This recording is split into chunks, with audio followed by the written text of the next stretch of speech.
আমাদের উপর অত্যাচার হতে পারে, আমাদের মুখ বন্ধ করে দিতে পারো, আমাদেরকে গুম করে দিতে পারো, আমাদেরকে যাই কিছু করো না কেন, আমাদের উপর যত বিপদই আসুক না কেন, আমরা আল্লাহর পথ থেকে, রাসূল পাক সাল্লাল্লাহু আলাইহি ওয়াসাল্লাম এর আদর্শ থেকে কোশ্চিন কালো পিছপা হব না। চিল্লায় বলেন ঠিক কিনা?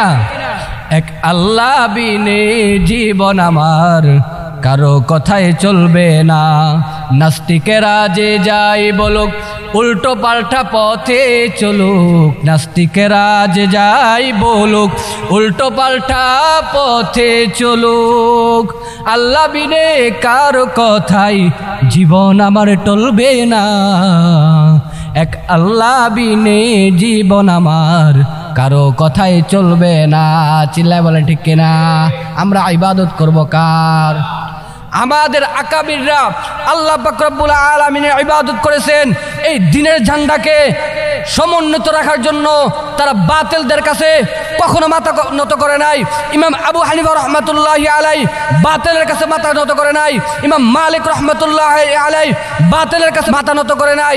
ইমাম বুখারী রহমাতুল্লাহি আলাইহি বাতিলের কাছে মাথা নত করে নাই। সুতরাং আমাদের উপরও যত জেল জুলুম আসুক না কেন, আমরা হকের কথা কোরআনের কথা বলেই যাব। চিল্লায় বলেন ঠিক কিনা?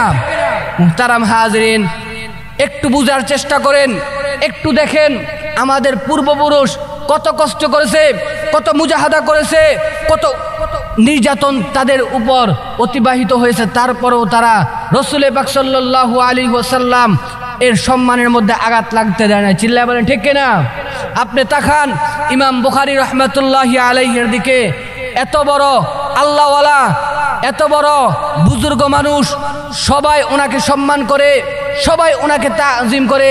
উনি যখন বুখারী শরীফের দর্শ দিতেন, হাজার হাজার ছাত্র ওনার সামনে বসে যেত, হাজার হাজার ছাত্র ওনাকে সম্মান করত।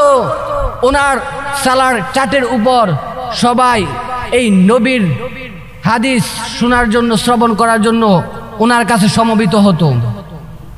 কিন্তু এই পরিস্থিতি ওই জামানার শাসক এটা মেনে নিতে পারে না।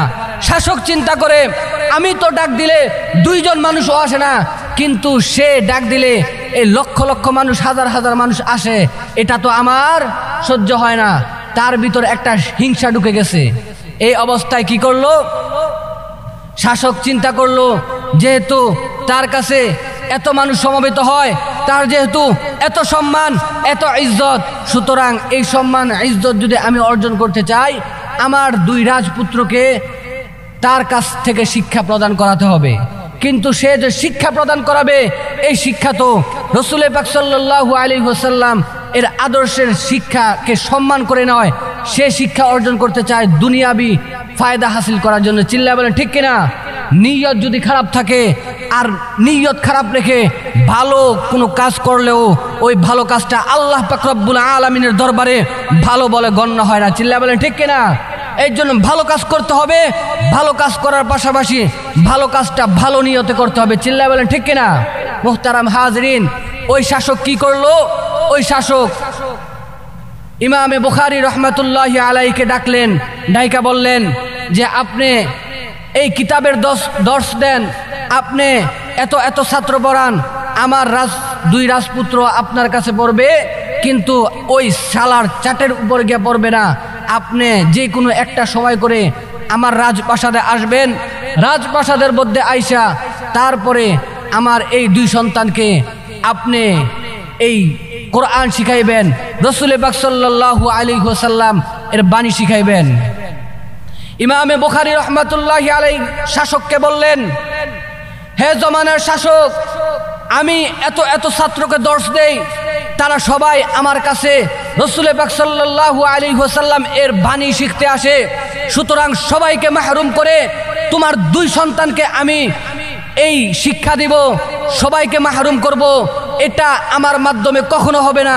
আমি রাসূল পাক সাল্লাল্লাহু আলাইহি ওয়াসাল্লাম এর বাণীকে সমুন্নত রাখার জন্য, রাসূল পাক সাল্লাল্লাহু আলাইহি ওয়াসাল্লাম এর বাণীকে আরো বিস্তার করার জন্য তোমার এই রাজপ্রাসাদের মধ্যে আইসা তোমার চামচামি করতে পারবো না।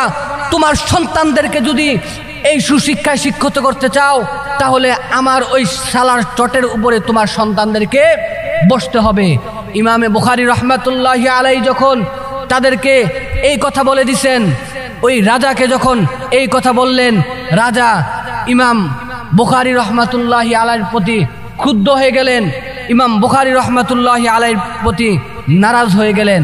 তারপরেও ইমাম বুখারী রহমাতুল্লাহি আলাইহি হকের পথ থেকে বুলন্ডিত হয় নাই, তারপরেও ইমাম বুখারী রহমাতুল্লাহি আলাইহি হকের পথ থেকে সরেন নাই।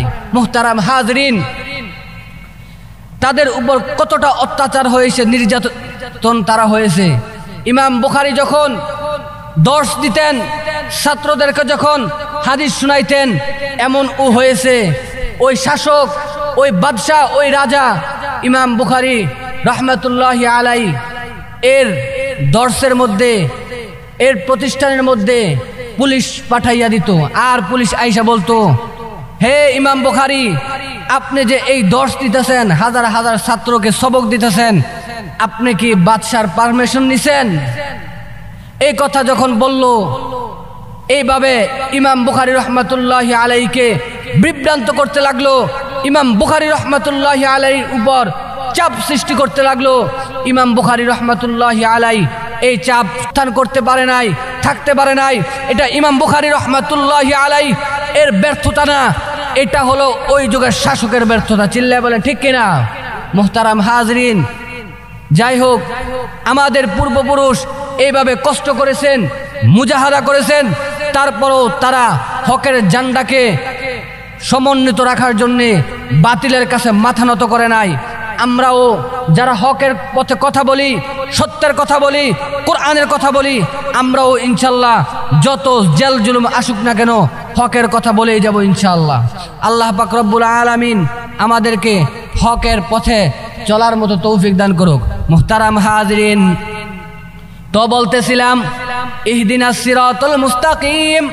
আল্লাহ পাক রব্বুল আলামিনের কাছে বলি, ও আল্লাহ, আমাদেরকে সরল সঠিক পথে পরিচালনা করুন। সরল সঠিক পথে যারা চলবে, কোরআনের আইন যারা মেনে নিবে, তারা যদিও দেখা যায় দুর্বল, কিন্তু আল্লাহ পাক রব্বুল আলামিন তাদেরকে ঈমানি শক্তি বৃদ্ধি করে দিবেন। মুহতারাম হাজরিন, এই জন্য সরল সঠিক পথে যারা চলতে চায়, আল্লাহ পাক রব্বুল আলামিনের পথে যারা চলতে চায়, কোরআন যারা মানে, রাসূল পাক সাল্লাল্লাহু আলাইহি ওয়াসাল্লাম এর আদর্শ অনুযায়ী যারা জীবন যাপন করে, তাদেরকে আপনি দেখবেন দুর্বল, তাদের শরীরে তেমন শক্তি নাই, তারা জীর্ণ শীর্ণ মানুষ। কিন্তু এই জীর্ণ শীর্ণ মানুষকেই আল্লাহ পাক রব্বুল আলামিন যখন ঈমানি শক্তি বৃদ্ধি করেন, এই ঈমানি শক্তির মাধ্যমে সমস্ত বাতিল তাগুতদেরকে ধ্বংস করে দেওয়ার জন্য একজন ইমানদারই যথেষ্ট হয়ে যায়। চিল্লায় বলেন ঠিক কিনা? সুতরাং ইমানদার হওয়া চাই, নেক নিয়ত অন্তরে লালন করা চাই, নেক আমল বেশি বেশি করা চাই, এবং আল্লাহ পাক রব্বুল আলামিনের হুকুম আহকাম অনুযায়ী আমাদেরকে চলা চাই। আল্লাহ পাক রব্বুল আলামিন আমাদেরকে আল্লাহ পাক রব্বুল আলামিনের হুকুম আহকাম মেনে চলার মতো তৌফিক দান করুক। আমিন।